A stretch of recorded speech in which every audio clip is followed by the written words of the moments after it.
pre-Adamic or pre-damned race later on, where I found out that these people were practicing the same thing as these gay people are practicing up to date. So it leads me all the way back to this other society where I remember that old saying that nothing is new under the sun.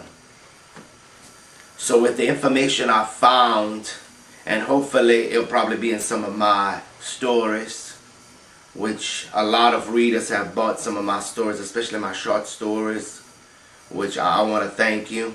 I also want to thank the people for renting and buying my documentaries as well. This is kind of a thank you too in this documentary. So basically, that is the origin, or that's how gay people originated from this ancient race that I talked about, the pre-Adamic or pre-damned race. So how did it got spread? I guess since it started after the pre-Adamic race was supposed to be destroyed. That was with the dinosaurs during their time. Well, what happened is when the Creator, or some people call him God, Jesus, or whoever, which I feel personally the Creator doesn't really have a name, since I remembered in some of the movies, and I think it is in the Bible, where he tells Moses that I am who I am. So I am is who this Creator is, and I think this Creator who created everything is filled with the energy, or is this spiritual being, if you want to call. Well, from there, if anybody remembered when after the flood happened, which a lot of cultures, if anybody read about it, talks about the flood. Even in Babylon, in Egypt, Greece, you know, all the ancient time Romans, when they ruled the land, when all of these people had certain powers or certain authorities on earth, or they conquered different territories in the world, they talks about that, like the emperors in Rome who were bisexual, and some of their stories got passed on, and that's how a lot of stories got passed on, through word of mouth generations ago.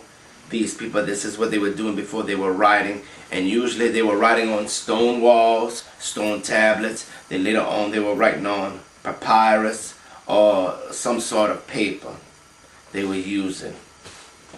So through word of mouth, through history, you find out a lot of different things. Like I found out, not only have I found out about this, I found out information of these people from Europe, from Africa, from North South America, the Indians who used to live in North America, some of the Incans, the Mayans, these cultures in South America. That's how you learn history throughout Asia, through Australia. That's how you learn your history, by not only reading the Bible, but taking that Bible and also taking other historical books and adding everything with it to come up. And also you can go online to come up with certain conclusions in life, which I've made some of these conclusions. So from there, like I said, from the generations, when Noah, like I said, after the flood, when Noah, and I suppose this is part of the Bible, I've heard this on radio from this preacher pastor who started talking about it, where one of Moses' son-in-laws at the time saw Noah naked on a rock, sunning himself, and he had these thoughts of homosexual thoughts, thoughts of hooking up with his father-in-law. And I suppose from that moment in time, that, like people think, some people think it's a gene, some people think they were born with it, some people states that they choose this lifestyle.